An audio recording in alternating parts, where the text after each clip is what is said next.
Thanks for joining us, everyone. This is Precious Buchu, Outreach and Operations Coordinator at the Washington State Budget and Policy Center. Also representing the Budget and Policy Center is our fantastic Research and Policy team. They are Research and Policy Director Lori Pfingst, Senior Budget Analyst Kim Justice, Senior Fiscal Analyst Andy Nicholas, and Policy Analyst Elena Hernandez. Welcome, team. Thank you. For those of you who are not familiar with the Budget and Policy Center, we are a research organization dedicated to advancing the prosperity of all Washingtonians. We host these calls throughout the legislative session to provide relevant information and news from Olympia. If you haven't seen it yet, our last call on tax break accountability and transparency is currently on our website, budgetandpolicy.org. A few quick housekeeping notes. There are a number of people on the line, so we have muted all lines to avoid background noise. If you have questions for us, please send them to us using the chat function on ReadyTalk. We'll respond to as many as we can during the last few minutes of the call. We are recording this discussion, and it will be posted to our website soon. So today, our team is going to give highlights on what's been going on this legislative session. Since we know the state budget is on everyone's mind, Kim Justice will start with a high-level overview of the budget proposals. Then we'll hear from Andy Nicholas with specifics about revenue. After that, Lori Pfingst and Elena Hernandez will offer updates on two high-profile items, the minimum wage and the carbon bill. We obviously don't have time to talk about everything going on this legislative session in half an hour. So for more detailed legislative updates, be sure to visit our Schmudget blog on our website. And we do want to make sure you know about our new Progress Index, a report that we were excited to release last week. It offers detailed analyses of how our state investments are impacting progress in Washington state. And it offers all sorts of suggestions for how our state budget could better serve our state. You can find the Progress Index on our website at budgetandpolicy.org. So let's get started with Kim Justice. All right, thanks, Precious, and hello, everyone. I think I'll just start with talking a little bit about where we're at in the budget process. So the House released their budget a week ago today. They passed their budget out of committee earlier this week and passed it off the floor yesterday. The Senate released their budget on Tuesday of this week. They passed it out of committee the next day. And it was debated on the floor for about 8 hours yesterday into the wee hours of the morning. And I have to say I did not stay up all night to watch that debate, so I've been tracking a lot of the updates this morning, and it definitely sounds like there was some good political theater during that floor debate. The Democrats put up quite a fight on the budget, offering many amendments to the budget, everything ranging from amendments to restore the cash grant for TANF recipients to increasing the minimum wage to putting a cap on carbon. So it really ran the full gamut, and so that made for a lengthy debate. One other element of this floor debate is that the Senate changed a rule to require a supermajority for any amendment to pass on the budget. And so this is a rule that actually was in place beginning in the early 1900s up until 2011. That rule was suspended, and so in 2011 they allowed a simple majority approval for amendments to the budget, and that's been in effect for the last few years, and then they chose yesterday to revert back to the supermajority. So in essence, what that does is make it much harder to approve amendments to the budget. It also allowed, some more moderate Republicans to vote in favor of some of the amendments on some of issues like minimum wage and other issues, and still meant that the amendment did not pass. So one interesting consequence to that, however, is that the Senate was not effective in passing their budget off the floor because they needed supermajority vote to get that budget to final passage, and they didn't have it because it was on party lines. So all that to say that the Senate did not effectively pass their budget off the floor last night or this morning, and so they are meeting again on Monday to try to pass their budget. So that's where we're at in the process. What I want to do is just walk through some high-level components of the two budgets and talk about how they differ, and then I'll pull out some areas where there are big programmatic differences, either in the dollars or significant difference in the policy. So in terms of the overall structure of the budgets, the biggest contrast is that the House proposes to raise $1.5 billion in new revenue, and Andy will talk more about that in a little bit. And in raising new revenue, it means that the House is able to invest more. So the House spends about $1 billion more than the Senate does in its budget. Conversely, rather than raising new revenue, the Senate chooses to waste $114 million in new or reinstated tax breaks. So how does the Senate balance the budget without new revenue? It does it primarily by enacting $375 million in transfers, so taking money from other accounts and putting it into the general fund. The largest transfer is $200 million from the Public Works Trust account, which is an account used for local infrastructure projects like water and sewer projects. They also use $300 million in marijuana revenues, so they bank on the state bringing in $300 million in revenue from marijuana, and they use that money to fund education. So they essentially rewrite the initiative. They change how marijuana is taxed and where the revenue goes. The initiative originally dedicated revenues from marijuana to primarily to healthcare programs. So the Senate instead would divert all of that revenue, or most of that revenue anyway, to education. Other things they do are $50 million in what's called lean savings. These are essentially unspecified cuts. They're intended to get administrative efficiencies out of state government. The challenge with this is that previous budgets have banked on lean savings that have not manifested because we have cut so much from state government in the last few years. So to sum that up, the Senate banks on about $700 million in solutions that may not work and are certainly not sustainable going forward. So on the large spending areas, the biggest differences are around worker compensation. There's about a $500 million difference there between the House and Senate budget, mostly because the Senate rejects the collective bargaining agreements and chooses instead to do a different sort of wage increase for employees that doesn't come close to what was bargained in the agreement. And both the House and Senate do fund the teacher COLA, but the House invests more to align those cost increases with what state employees receive. One other area I'll touch on, and then we can circle back if there's time later for questions. A lot of people are interested in where the budgets fall on education, particularly K through 12 education, and in that arena, they're largely aligned. So both budgets invest about $1.3, $1.4 billion in K through 12 basic education and fund the main categories for that are called for in the McCleary reforms.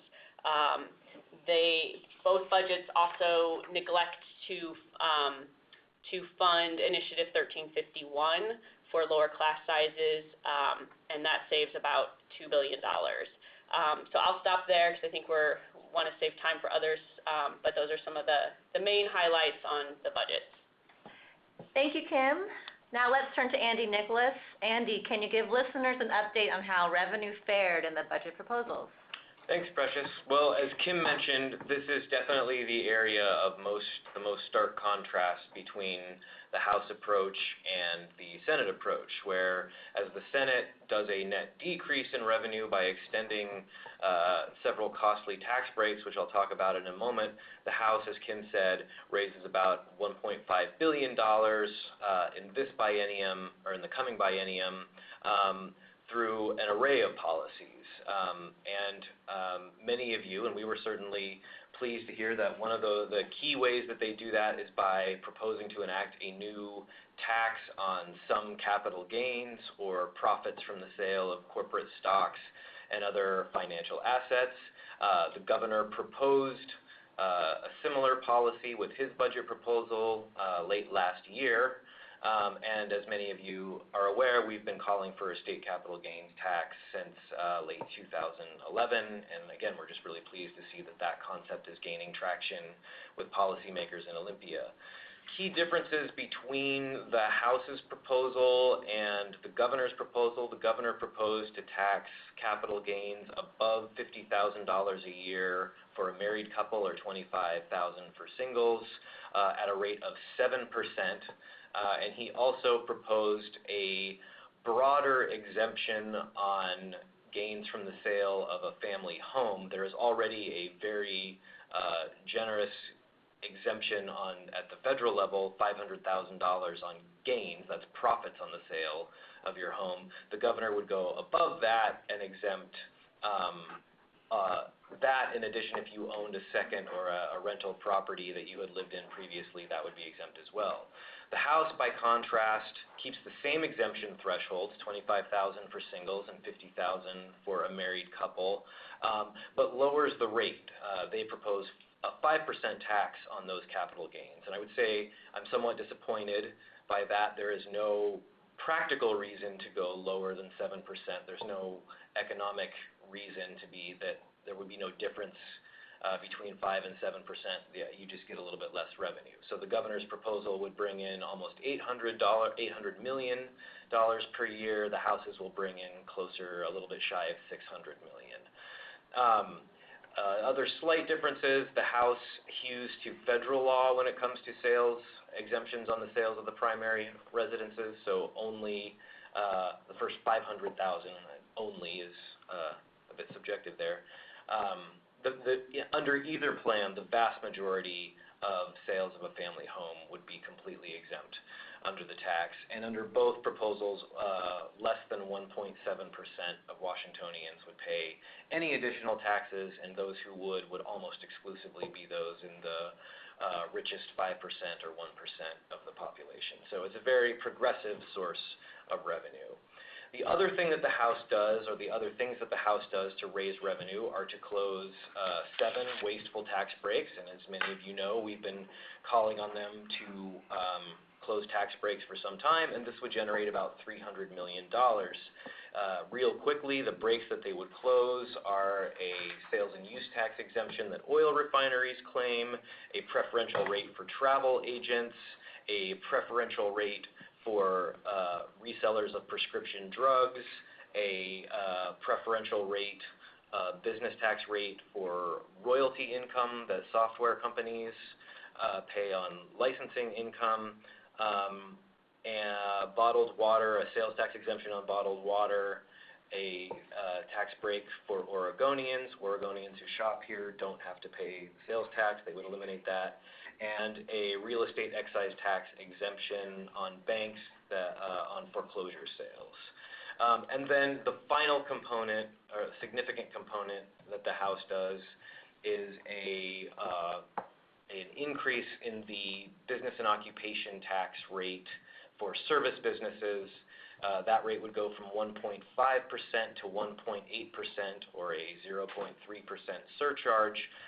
We had this in effect all throughout the Great Recession. It was a simple surcharge on those businesses.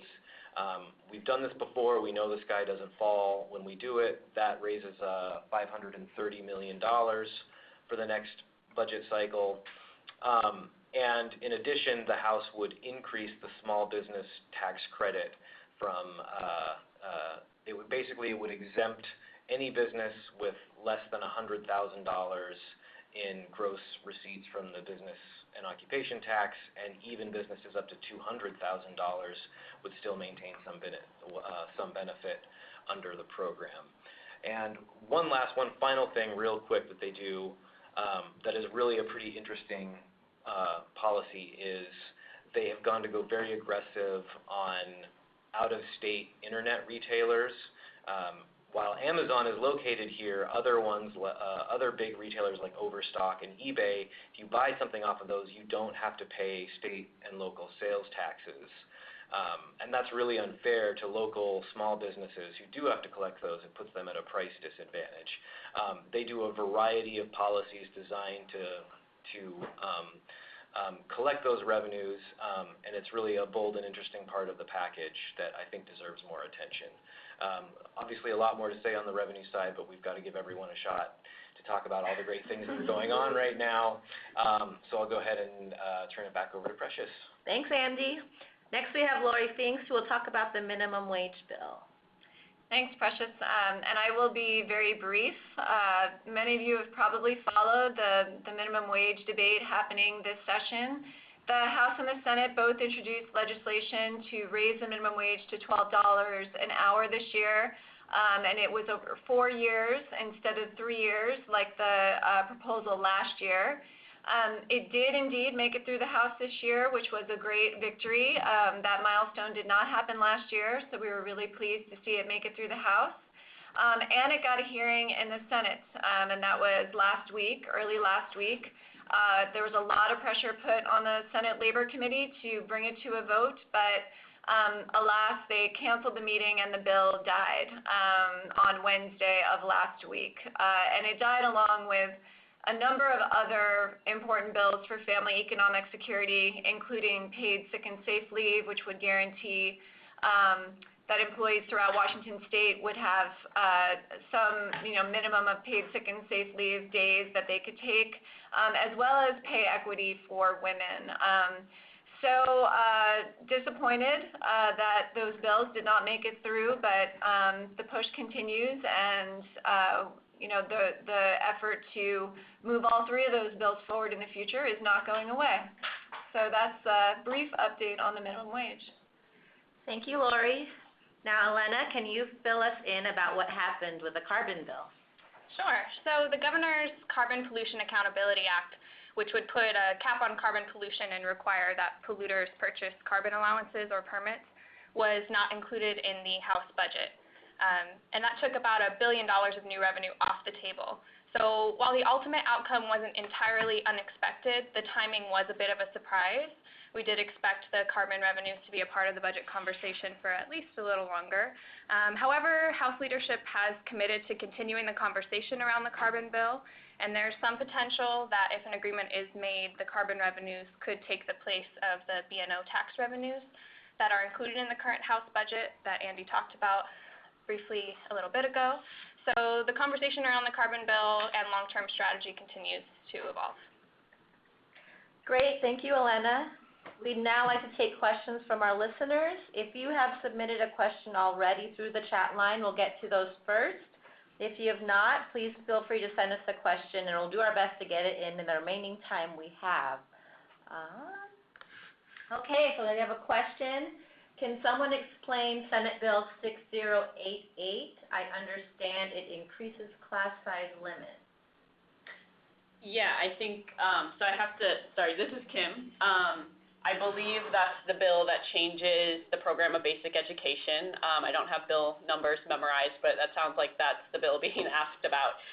That's a great question. So essentially the Senate has a bill to change to revise basic education, and mostly what it does is amend Initiative 1351. So as a reminder, Initiative 1351 requires lower class sizes in K through 12.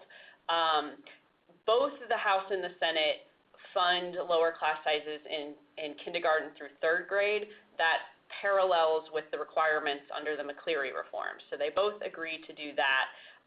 But they do not fund lower class sizes in grades above 3rd grade. So what the Senate bill does is essentially revert back to the previous class sizes for those higher grades. So does not choose to lower class sizes in those grades or add additional school staff like the initiative requires. There's also a few other tweaks to basic education in that bill.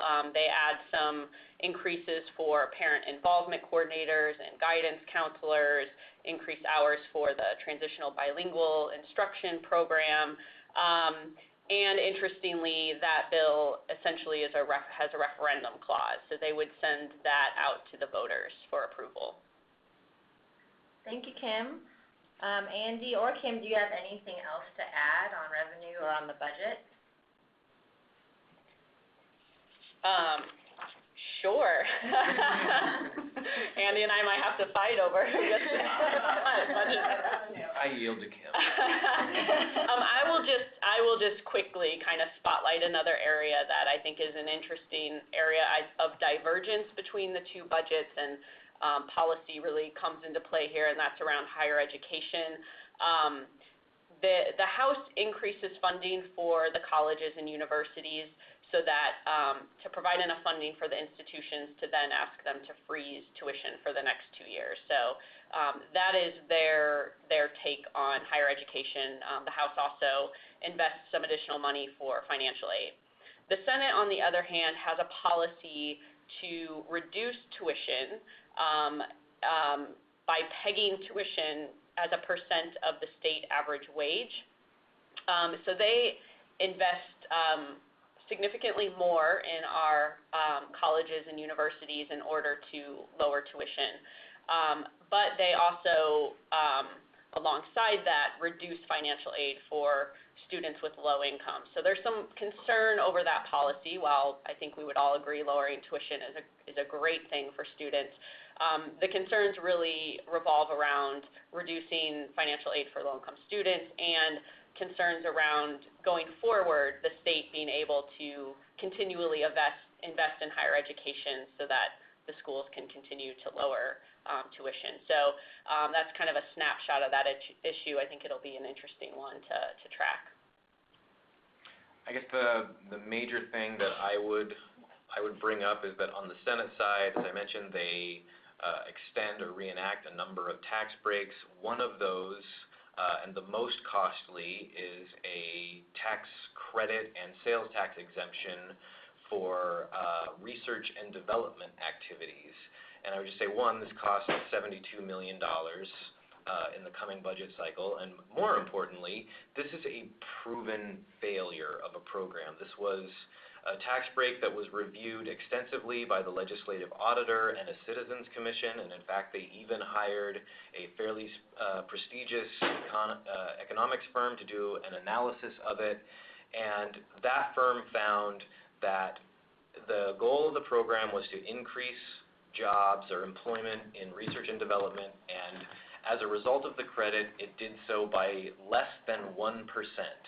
And so we got a very bad outcome as a result of that. It virtually didn't work at all. And as a result, the number of jobs that were created were a huge cost to the state of around $50,000 per job created, which is far more than, say, a first-year teacher. So this is a proven failure of a program, and yet the Senate leaders chose to put money back into it, even though we know it doesn't work. Thanks, Andy. We have another question from one of our listeners. How much does the McCleary class size reduction requirement cost? And is the $2 billion estimate for 1351 on top of that, or do they overlap? Yeah, that's a great question. This is Kim. So just to follow up on what I was saying earlier, there is some overlap between what's required under the McCleary reforms and what is required as part of Initiative 1351. And that overlap is around lowering class sizes for kindergarten through third grade. And the cost to do that for just kindergarten through third grade is around $400 million. And that is the amount that, or roughly the amount that both the Senate and the House invest in order to lower class sizes in those grades. The full cost of Initiative 1351 in the next 2 years is $2 billion. So if you were to look at how they overlap, the initiative is about $1.6 billion on top of the K-3 lower class size. Thanks, Kim. And let's see, are there any other questions? Anyone else want to add anything? Okay, I'm going to just take one more question that we have. All right, I'm going to pose this to Lori or Elena. Is what opponents of the minimum wage saying are true, and are businesses going to have to close shop? So throughout the minimum wage debate, there was a lot of pushback on what would happen to jobs. It's a common argument that's made. It was made in SeaTac, it was made in Seattle, and it was made pretty strongly during session. The minimum wage has been raised hundreds of times throughout our history in many states and in the nation, and there is no evidence to suggest that employment will decline by a substantial amount or even at all after a minimum wage increase. And the increases that have been evaluated in the research with real-world evidence are within the same percent increase as the one that is under consideration. So the employment concerns over raising the minimum wage are largely unfounded. All right, and we're going to take one more question before we sign off, and that is the change from a simple majority to a supermajority is for passing any type of tax increase, correct? And it was done without any public comment. Will it hold budget negotiations hostage by either party here as it does in other states?